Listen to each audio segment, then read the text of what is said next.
Chapter 1: The Boy Who Drew the World. Before the fire, before the fall, before everything, there was a boy named Elliot Warren who believed that a single painting could change the world. He was 23, renting a crumbling loft in Portland, Oregon, with walls so thin he could hear his neighbors' arguments about dinner.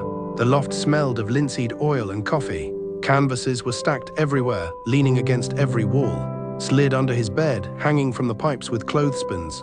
His landlord, old Mr. Pfeiffer, had stopped charging him rent 6 months ago, not out of charity, but because Elliot had painted an enormous mural of the city skyline on the building's facade, and tourists had started stopping to photograph it.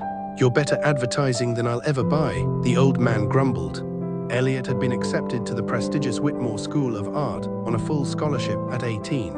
He had turned it down. Real art lives on the street.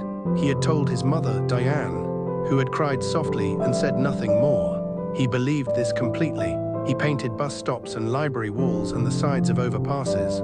He believed in beauty that didn't belong to galleries, beauty that interrupted ordinary Tuesday mornings. And then on a cold February night, he met Clara Holt. Chapter 2: The Woman with the Red Notebook. She was standing in front of one of his murals, a vast panorama of faces, each one a person he'd seen in the city and memorized, and she was sketching it. Not photographing it, sketching it. In a red notebook with a cracked spine. Elliot stopped walking and watched her for a full minute before she felt his gaze and turned. "Did you paint this?" she asked. She had sharp green eyes and paint on her jacket sleeve, dried to a dark burgundy. She was either an artist or someone who never cleaned their clothes. He guessed both. "Yeah," he said. "It's wrong," she said calmly, turning back to the wall. He blinked. "Excuse me." The third face from the left. The old woman. Her eyes are looking at the viewer, but her body is angled away.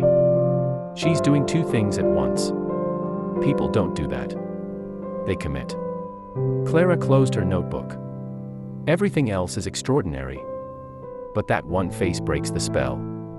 Elliot looked at the mural. He had spent 40 hours on it.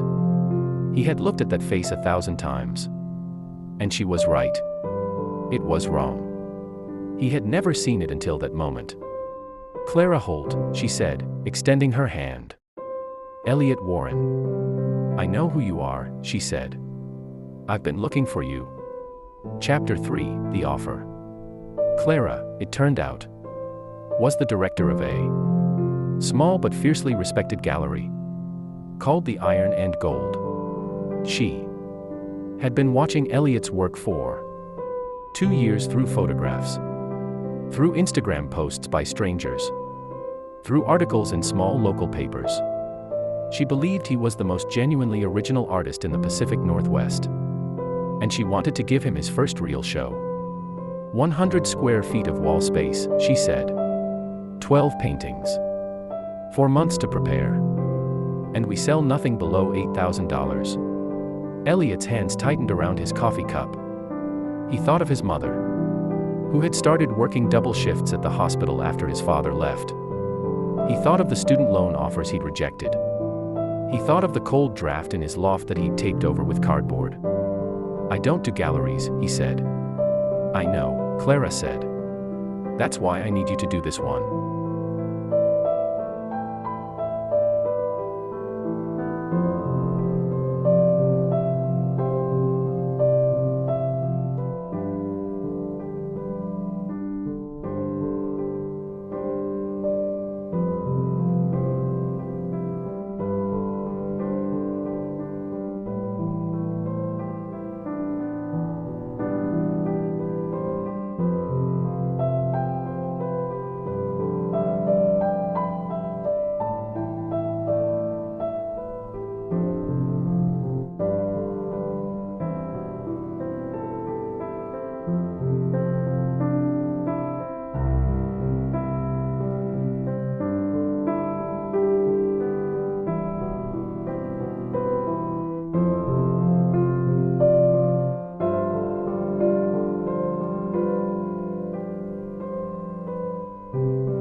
Chapter 5: The Men with the Checkbook.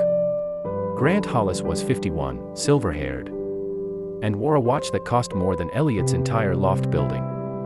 He was the founder of Hollis Creative, one of the largest commercial art licensing agencies in the country. He walked through the gallery slowly, hands behind his back, and stopped in front of the painting Elliot considered his most personal, the child's bedroom. The afternoon light, the specific ache of a moment that no longer existed. He stood there for 8 minutes. Elliot counted. Then Grant Hollis walked up to him and said, "I'll give you $300,000 for the rights to your entire body of work, murals, gallery pieces, everything, for a 10-year licensing deal. Your images on greeting cards, hotel lobbies, corporate campaigns. You'd never have to worry about money again." The room seemed to go quiet. Clara was across the gallery, talking to someone she hadn't heard.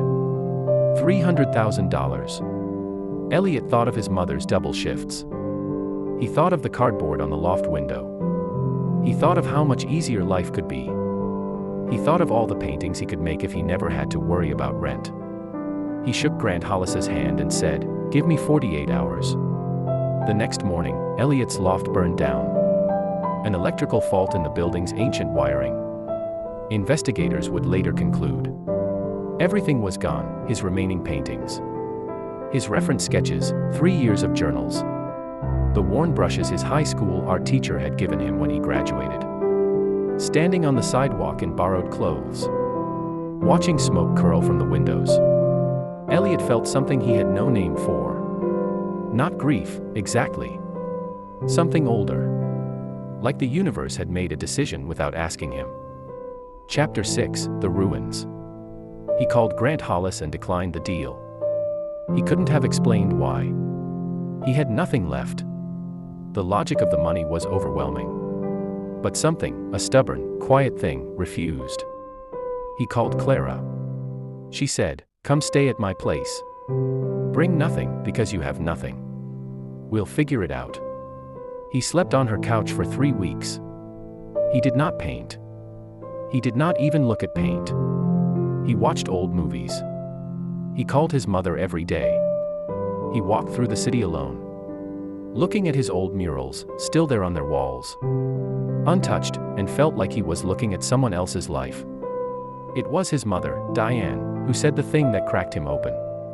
She had driven up from Sacramento the second week.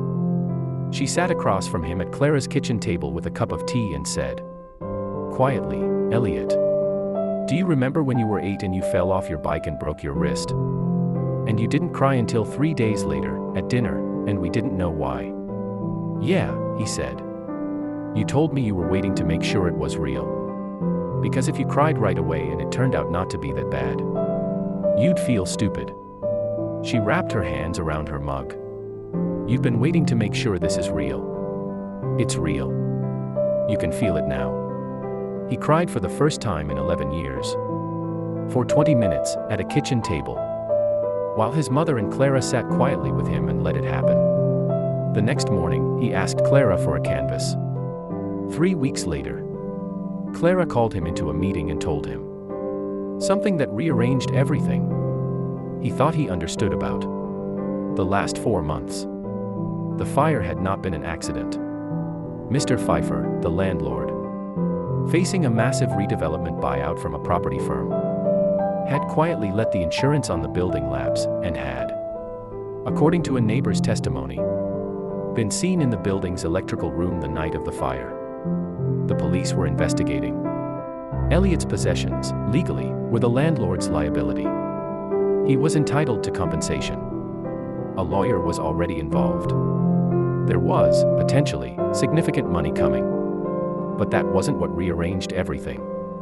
What rearranged everything was what Clara said next. The 9 paintings that sold at the opening. The buyers heard about the fire. All 9 of them called me this week. None of them want their money back. 3 of them called to ask if you were okay. And one of them, Margaret Osei, the woman who bought the hospital hallway painting. She said she cried when she heard about the fire. She said your painting was hanging in her living room, and she'd looked at it every morning since she bought it, and it made her feel less alone. She wanted you to know that.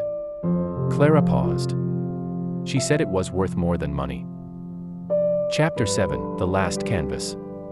Elliot painted for 60 days straight. Not on canvases this time, not at first. He went back to the streets.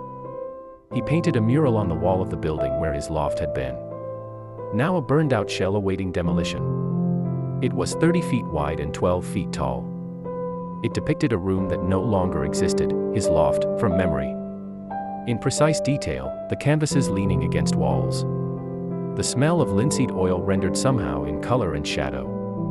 The cardboard in the window, and through the window. A city that had been watching him for years.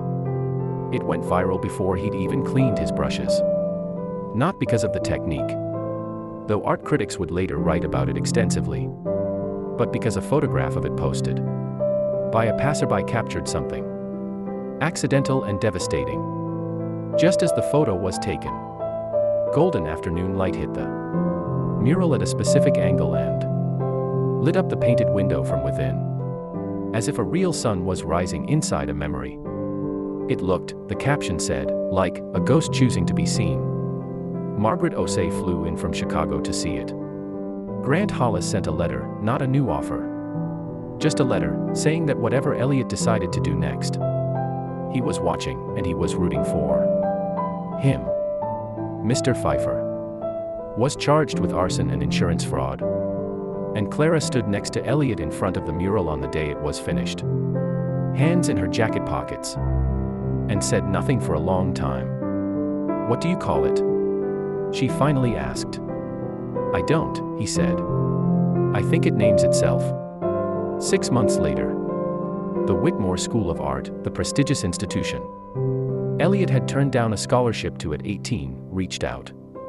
Not to offer him admission, to offer him a teaching position. They had seen the mural. They had seen the gallery show. They had read the interview he'd given a small arts magazine, where he'd said, "The only thing I know for certain is that the fire didn't take anything that was really mine. The real thing lives somewhere you can't burn." The dean of the school, a woman named Dr. Frances Webb, wrote in her letter, "We don't need you to teach students how to paint. We need you to teach them how to survive painting." Which is something entirely different.